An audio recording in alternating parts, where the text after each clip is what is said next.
चलो हम लोग आज स्टार्ट कर रहे हैं जो चैप्टर है अपना chapter number 4 that's quadratic equations. Quadratic equation एक पॉलिनोमियल है जिसकी डिग्री 2 होगी। पॉलिनोमियल ऑलरेडी तुम पढ़ चुके हो, ax square plus bx plus c बराबर 0, जिसमें a is non zero. a non zero क्यों कह रहा हूं मैं? अगर a 0 हो गया तो बताओ 0 इंटू एक्स स्क्वायर तो 0 हो जाएगा। मान लो कोई इक्वेशन ऐसे लिखी हुई है 2x square plus 3x minus 5 equals to 0। ये क्या है? Quadratic equation. अगर बाय चांस a 0 हो गया तो बनेगा 0x square plus 3x minus 5 equals to 0, और 0 इंटू एक्स स्क्वायर क्या होता है? 0 हो जाएगा। तो ये बनेगा 3x माइनस 5 इक्वल्स टू 0। इसको तो हम लीनियर बोलते थे प्यार से, अगर तुम्हें याद हो, लीनियर क्वाड्रेटिक क्यूबिक। तो क्वाड्रेटिक इक्वेशन क्या है? A polynomial of degree 2, a polynomial of degree 2, और पॉलिनोमियल को इक्वल टू 0 रख दो तो वो क्या बन जाती है? इक्वेशन। तो इसको हम क्या बोल रहे हैं? Quadratic equation. तो क्वाड्रेटिक इक्वेशन है क्या? एक पॉलिनोमियल ऑफ डिग्री 2 को इक्वल टू 0 रख दिया, लेकिन साथ में मेंशन करा कि जो ये a है एक्स स्क्वायर का coefficient it should be non zero. अगर कोई मेरे से पूछे कि भैया A X square plus B X plus C, A X square plus B X plus C equal zero, क्या ये क्वाड्रेटिक इक्वेशन है? क्या कहोगे, यस और नो? अगर कोई मेरे से ये क्वाड्रेटिक इक्वेशन है तो मैं कहूंगा नो, ये क्वाड्रेटिक इक्वेशन नहीं है। जब तक मुझे ये नहीं पता होगा तब तक मैं नहीं कह सकता, क्योंकि अगर इसमें सोचो a की वैल्यू हो गई 0, तब क्या ये क्वाड्रेटिक बचेगी? सोचो, अगर a ने 0 वैल्यू ले ली तब तो ये लीनियर बन जाएगी। यस और नो? तो हम क्या कह रहे हैं, ये क्वाड्रेटिक इक्वेशन तब होगी जब a की वैल्यू नॉन जीरो, मतलब a 0 नहीं हो सकता। बाकी पॉजिटिव हो नेगेटिव हो रूट में दिखाई दे कैसा भी दिखाई दे, हमें कोई दिक्कत नहीं। बस हमें इससे दिक्कत है कि a जो है वो 0 नहीं होना चाहिए, तो हमने लिख दिया a should be not equals to 0, मतलब a should be non zero. इतना पॉइंट समझ आया? यस और नो? Yes sir. सर अगर b 0 हो जाए, b हो जाए c हो जाए हमें कोई दिक्कत नहीं है। हमें मतलब है इस 2 से, ध्यान रखना पॉलिनोमियल की डिग्री क्या होती थी? Highest power. हमें मतलब है हाईएस्ट पावर से। कोई मुझे ऐसे लिख के दे दे X square plus 1 equals to 0, ये क्वाड्रेटिक है कि नहीं? मैं कहूंगा है, कोई दिक्कत नहीं है। कोई मुझे लिख दे एक्स स्क्वायर इक्वल्स टू 0, ये है कि नहीं? मैं कहूंगा बिल्कुल है, कोई दिक्कत नहीं है। कोई लिख दे X square plus 3x equals to 0, ये क्वाड्रेटिक है कि नहीं? मैं कहूंगा है, कोई दिक्कत नहीं। देखो इसमें क्या हुआ, b 0 हो गया, देखो x वाली टर्म गायब हो गई। इसमें क्या हुआ, b और c दोनों 0 हो गए, दोनों टर्म गायब हो गई। तो मुझे आगे वाले इनसे कोई मतलब नहीं है, सिर्फ अगर a 0 हो गया तो एक्स स्क्वायर गायब हो जाएगा, और स्क्वायर डिग्री 2 की वजह से ही तो क्वाड्रेटिक कह दो। बात समझे या नहीं? सिर्फ इसका ध्यान रखना है हमें। बाकी ये 0 हो पॉजिटिव हो नेगेटिव हो अंडर रूट में हो रैशनल हो इररेशनल हो, कोई मतलब नहीं। 0 से भी a से भी कितना मतलब है कि 0 ना हो जाए बस, क्योंकि 0 होने से तो गायब हो जाएगी ये टर्म, गायब नहीं करनी। बाकी a पॉजिटिव हो नेगेटिव हो नेचुरल नंबर हो होल नंबर हो रियल नंबर हो रैशनल हो इररेशनल हो कैसा भी हो, हमें कोई मतलब नहीं है, बस 0 नहीं होना चाहिए। कौन? a। b और c हो जाए हमें कोई दिक्कत नहीं है। पॉइंट क्लियर हो गया? Yes sir. और कोई डाउट इतने में? अब क्वाड्रेटिक इक्वेशन तुमने अगर बचपन में तुम्हें या तो मिड टर्म स्प्लिटिंग से सॉल्व करी है, हमने पॉलिनोमियल में भी करा था। अगर मैं तुम्हें कहता हूं कि एक्स स्क्वायर माइनस मान लो लिखा हुआ है minus x plus minus 6 equal to 0, तो तुम क्या करते हो, इसको ऐसे लिखते हो x square minus 3x plus 2x minus 6 equal to 0। याद आ रहा है? फैक्टराइजेशन। हाँ, फैक्टराइजेशन, ये वाला प्रोसेस याद आया? इसको मिड टर्म स्प्लिटिंग बोलते थे तुम, फैक्टराइजेशन भी बोलते थे। Yes sir. यहाँ से एक बार इसको 0 रखेंगे एक्स की वैल्यू क्या मिलेगी? -2। एक बार इसको 0 रखेंगे एक्स की वैल्यू क्या मिलेगी? 3। इसको हम जीरोस ऑफ द पॉलिनोमियल बोलते थे, या फिर जीरोस ऑफ द क्वाड्रेटिक बोल सकते हो फिलहाल तुम। तो जीरोस मिड टर्म स्प्लिटिंग से कैसे निकालते थे तुम्हें थोड़ा थोड़ा याद होगा, बाकी जैसे जैसे क्वेश्चन आएगा मैं बताता भी रहूंगा। एक आधा तुम्हें एग्जांपल देता हूँ, पहले तुम खुद से करके देखो कि तुम्हें जीरोस याद है कि नहीं, जीरोस ऑफ द पॉलिनोमियल, फिर उसके बाद आगे देखते हैं। अगर मान लो मैंने तुम्हें कहा एक्स स्क्वायर, मान लो यहाँ पे लिखा हुआ है -3x + 4 या -4 इक्वल्स टू 0। क्या मिड टर्म स्प्लिटिंग कर सकते हो इसकी? X square minus 3x minus 4 equals to 0। 2-3 question दे देता हूँ। ये फर्स्ट है, X square plus 5x plus 6 equals to 0। X square minus 8x plus 12 equals to 0। ये 3 क्वेश्चन लिखे हुए हैं, तुम्हें फैक्टराइज करके बताना है। कोशिश करो एक बार मिड टर्म स्प्लिटिंग से। कर पाओगे? कोशिश करोगे? यस और नो? ट्राई यस करोगे सर। इसको? करो फटाफट से।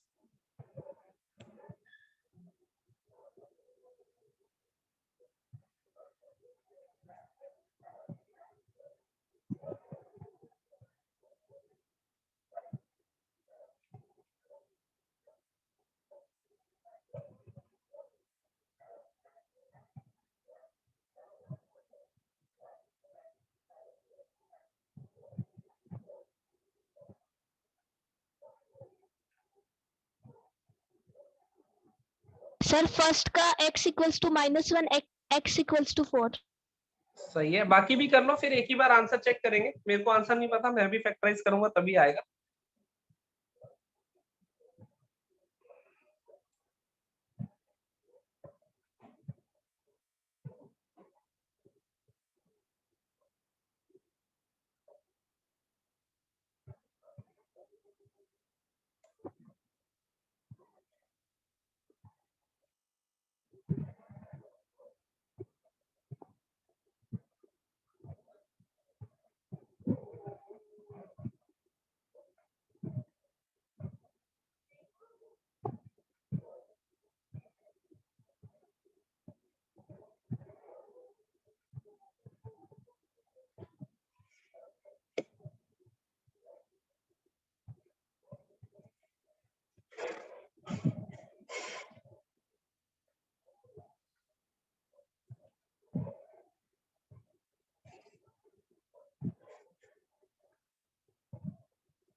क्या कहते हो भाई? कर रहे हो अभी? क्या कर लिया? सर लास्ट रह गया, 2 मिनट रुक जाओ। कर लो कर लो।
भाई अब तक तो हो गया होगा, इतनी दिन लग गए बच्चा लोग।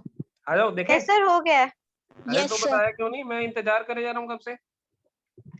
X square minus 3x minus 4 equals to 0। हम क्या चाहते हैं कि दो नंबर ऐसे सोचें उनका सम ये आए और प्रोडक्ट दिस इनटू दिस आए, ऐसे ही चाहते थे। तो वो नंबर क्या आएंगे, -4 और 1। दोनों को ऐड करता हूं तो ये बनता है -3, दोनों को मल्टीप्लाई करता हूं तो ये बनता है। इसी कंसेप्ट से लगाते हो ना तुम mid term splitting, yes yes और नो। तो इसको लिख लेंगे X square -4x plus x -4 equals to 0। x common आ गया, x -4 प्लस 1 कॉमन आ गया, x -4 इक्वल्स टू 0। तो x plus 1 into x -4 equals to 0। x की वैल्यू क्या आ गई, -1 और 4। यहाँ से आई x की वैल्यू -1, यहाँ से 4। सही है तुम्हारा, यस सर। सही है। Yes sir. ठीक है, बहुत बढ़िया। सेकंड वाला देखते हैं, x square plus 5x plus 6 equals to 0। क्या चाहता हूं मैं कि दो नंबर ऐसे जिनको ऐड करके ये बने और मल्टीप्लाई करके ये 2 और 3 है वो नंबर, दोनों को ऐड करता हूँ 5 मल्टीप्लाई करता हूँ 6, तो क्या आएगा X square plus 2x plus 3x plus 6 equals to 0। x common आ गया, x प्लस 2 प्लस 3 कॉमन आ गया, x प्लस 2 इक्वल्स टू 0। तो यहाँ आया x plus 3 into x plus 2 equals to 0। तो x की वैल्यू क्या आ गई, -3 -3 और -2। बिल्कुल सही। तीसरे में देखते हैं, थर्ड वाले में, x square -8x plus 12 equals to 0। ऐसा है तो मुझे क्या चाहिए अब, -6 और -2 दोनों को ऐड करता हूँ, माइनस से आ रहा है, मल्टीप्लाई करता हूँ 12 आ रहा है। तो क्या करूंगा, X square -6x -2x plus 12 equals to 0। x common आ गया, बना x -6, -2 कॉमन आ गया, x -6 equals to 0। x -2 into x -6 equals to 0। x की वैल्यू आई 2 और 6। किसके तीनों सही है, सर मेरे तीनों सही हैं। सर मेरे नाम तीनों ठीक है।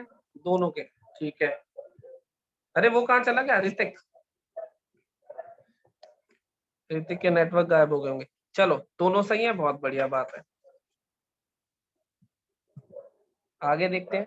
अब इसमें हमने दो चीजें देखी, एक कि क्वाड्रेटिक इक्वेशन है क्या। क्वाड्रेटिक इक्वेशन क्या है, a polynomial of degree 2 equals to 0 रख दिया। A polynomial of degree 2 equals to 0 रख दिया, और लीडिंग मतलब ए क्या है हमारे पास, नॉन जीरो। एक्स स्क्वायर का कॉफिशिएंट, ए को क्या बोलते हैं हम, एक्स स्क्वायर का कॉफिशिएंट, नॉन जीरो। अब पहले टाइप का क्वेश्चन आएगा, वो एक इक्वेशन लिख के देगा और कहेगा कि पहचानो कि ये क्वाड्रेटिक है या नहीं है। इक्वेशन लिख के देगा, कहेगा पहचानो कि ये क्वाड्रेटिक है या फिर नहीं है। पहचान कैसी होनी चाहिए, उसमें एक्स स्क्वायर वाली टर्म होनी चाहिए। एक्स वाली हो या नहीं कोई फर्क नहीं पड़ता, लेकिन अगर है तो एक्स की पावर 1 होना चाहिए और कांस्टेंट टर्म होनी चाहिए। इसको क्या बोलते हैं, कांस्टेंट टर्म। इसको एक्स वाली टर्म, इसको एक्स स्क्वायर वाली टर्म। अगर मान लो ऐसे लिखा हुआ है, एक्स स्क्वायर प्लस एक्स की पावर 1/2 प्लस 1 इक्वल्स टू 0, क्या कहते हो, ये हमारे पास क्वाड्रेटिक है या नहीं है। सर ये इक्वेशन नहीं है, शायद होल नंबर नहीं है ना, power.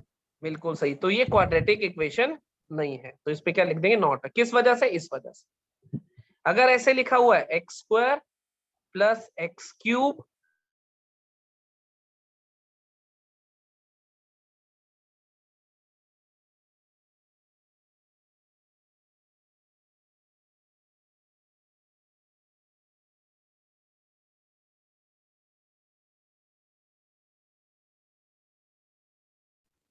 Excuse me sir. Sir आपकी वीडियो पॉज हो गई है।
जानवी कहाँ चली गई थी?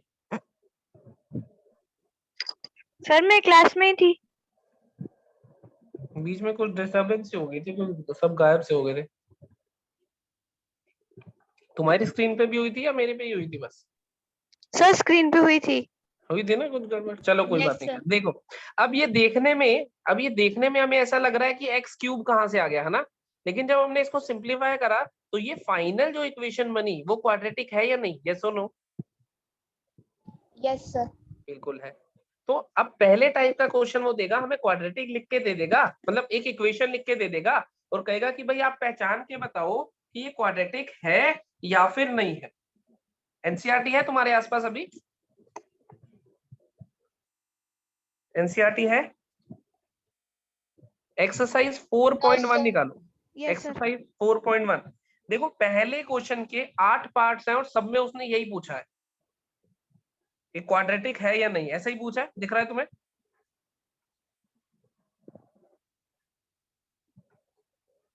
तो मान लो एट रैंडम कोई कोई पार्ट उठाते हैं, एक पार्ट श्रेया बताएगी, एक पार्ट जानवी बताएगी कि कौन कौन सा उठाना है। ठीक है, श्रेया बताओ कौन सा पार्ट उठाए जो मुश्किल लग रहा हो देखने में। सर मेरे जानवी पास तो एनसीईआरटी नहीं है, नहीं मुझे है, कोई खोलनी बात नहीं। पड़ेगी। नहीं कोई बात नहीं, फिर जानवी बता देगी। जानवी बता दे कोई भी पार्ट जो देखने में थोड़ा सा टफ सा लग रहा हो। Sir second. सेकंड पार्ट में उसने हमें क्या कहा कि x square minus 2x equals to -2 into 3 minus x, ऐसी इक्वेशन है। तो मैं क्या करूंगा, पहले x square minus 2x equals to -2 को मल्टीप्लाई कर देता हूँ, तो -2 इंटू 3 -6 बनेगा, -2 इंटू -x प्लस 2x बनेगा, क्योंकि माइनस माइनस मल्टीप्लाई होके प्लस बना देते हैं। एक साइड ले आता हूँ, x square -2x plus 6 -2x। जब एक साइड लेके जाते हैं तो साइन क्या हो जाता है, चेंज हो जाता है, -6 प्लस 6 में कन्वर्ट हो गया, प्लस 2x -2x में कन्वर्ट हो गया, तो बना x square -4x plus 6 equal to 0। बताओ अब ये क्वाड्रेटिक है या नहीं है? सर क्वाड्रेटिक इक्वेशन है, बिल्कुल है। समझे या नहीं? और कोई एक और पार्ट बताओ, जानवी तुम ही बता दो अभी। Sir last part. Last part 8th part है मान लो, है ना? तो उसमें उसने लिखा है कि x cube -4x square -x plus 1 equals to x -2 का whole cube.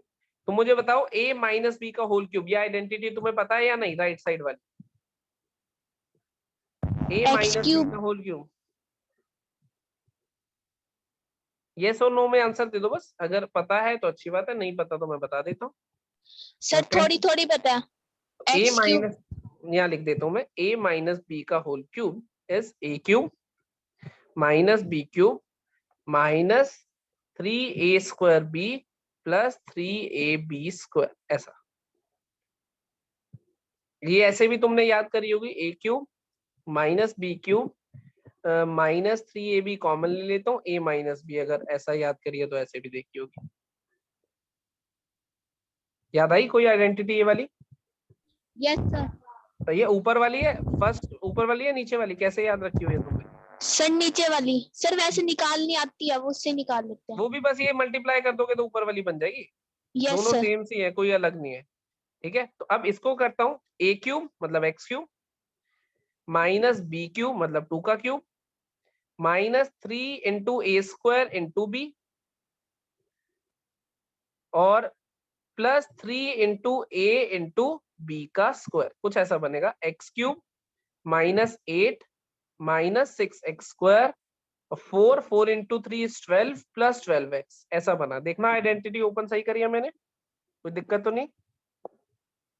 Left hand side तो वैसे ही रखी हुई है। अब सबको एक साइड ले आता हूं, x cube -4x square -x plus 1 -x cube plus 8 plus 6x square -12x equals to 0, ऐसा बना। अब अगर ध्यान से देखो, इस x क्यूब से ही x क्यूब हो गया cancel, 6x square -4x square क्या बन गया, 2x स्क्वायर -12x -x कितना बन गया, -13x +8 +1 कितना बन गया, +9 इक्वल्स टू 0। बताओ है या नहीं क्वाड्रेटिक इक्वेशन? Yes sir. बिल्कुल है। देखने में खतरनाक लग रही थी, लेकिन जब सिंप्लीफाई करा तो क्वाड्रेटिक बन गई। तो पहले क्वेश्चन के हर पार्ट में क्या करना है, तुम्हें चेक करना है कि वो क्वाड्रेटिक इक्वेशन है या फिर नहीं है। इतना पॉइंट क्लियर हो गया, यस और नो? Yes sir. तो ये तो अपना हो गया फर्स्ट टाइप का क्वेश्चन जो इसमें आ रहा है। दूसरे टाइप के क्वेश्चन में तुम्हें दिख रहा होगा कुछ स्टेटमेंट फॉर्म लिखी हुई है, दिख रहा है तुम्हें? स्टेटमेंट फॉर्म में जैसे तुम लीनियर इक्वेशन में क्वेश्चन करते थे वैसे ही।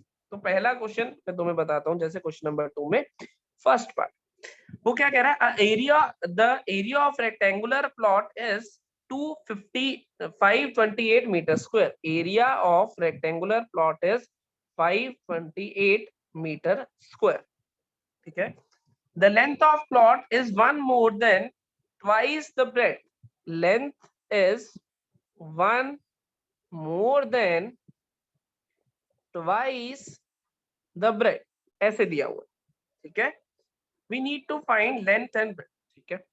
तुमने ऐसे क्वेश्चन लीनियर इक्वेशंस में करे हैं, स्टेटमेंट से इक्वेशन बनाने वाले करे हैं, यस और no? Yes sir.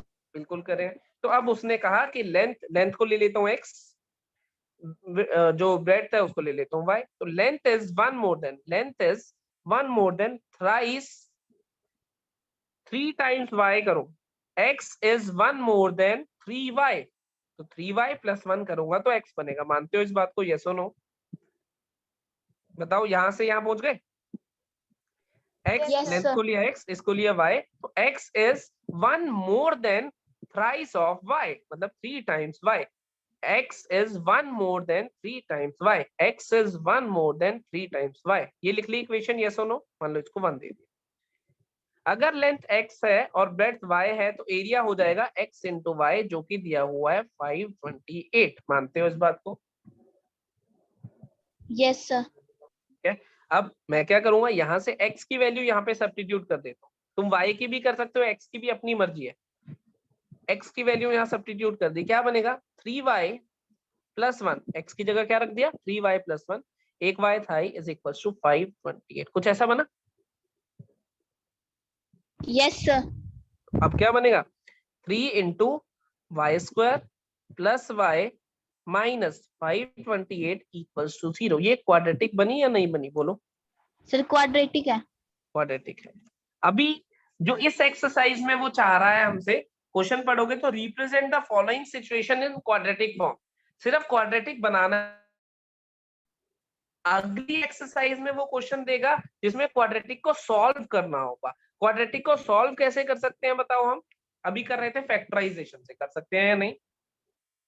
Yes sir. कर रहे थे।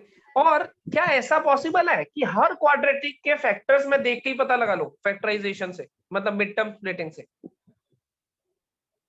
बताओ। हमेशा अगर मैंने तुम्हें कह दिया, मान लो for example x² + 3x - 5 equals to 0, ये है फॉर एग्जांपल, ये रैंडम से क्वाड्रेटिक, क्या इसका तुम मिड टर्म स्प्लिटिंग से पता लगा लोगे कि कौन कौन से फैक्टर है?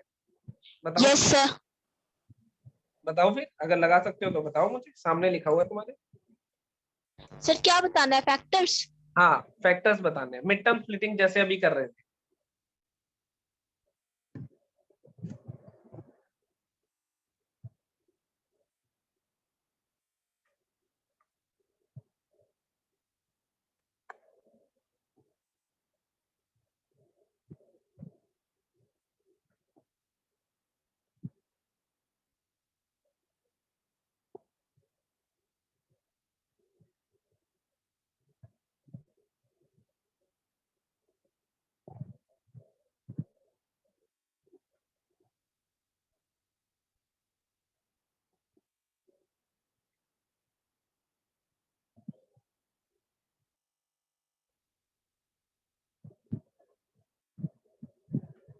बन पा रहे हैं भाई?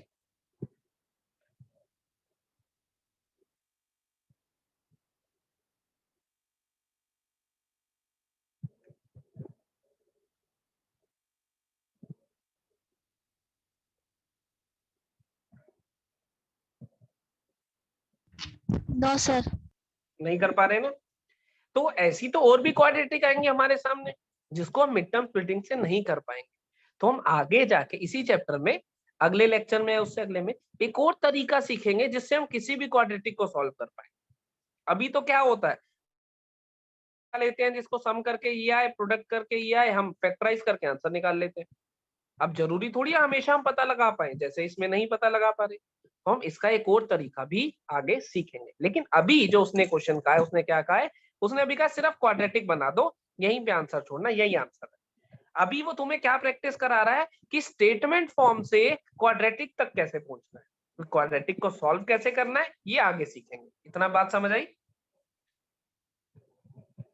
इतनी बात समझ आई? तो स्टेटमेंट फॉर्म से जो दो स्टेटमेंट दी हुई यस थी, सर। एक से इक्वेशन बनाई, दूसरे से भी इक्वेशन बनाई, एक के वेरिएबल दूसरे में, मतलब यहाँ से x की वैल्यू उठा के दूसरे में, तुम y की भी डाल सकते हो, x की भी, वो तुम्हारी मर्जी है। तुम यहाँ से y की वैल्यू निकाल के यहाँ सब्स्टिट्यूट कर देते, वो भी तुम्हारी मर्जी है। मेरे को x आसान लगा क्योंकि x की सीधी वैल्यू थी मेरे पास, मैंने x डाल दिया, यहाँ पे x की जगह क्या रख दिया, 3x + y, क्वाड्रेटिक बन गई, यही मेरा आंसर है। तो इस एक्सरसाइज में मुझे सिर्फ क्वाड्रेटिक बनानी है। आगे देखते हैं, एक बार इसका और क्वेश्चन देखते हैं। मान लो सेकंड पार्ट की बात करता हूँ, ठीक है। सेकंड पार्ट में उसने हमें क्या कहा है, the product of two consecutive integers is 306। The product of two consecutive integers is 306। consecutive integers है दो जिनका प्रोडक्ट 306 है। find the integers, find the integers। लेकिन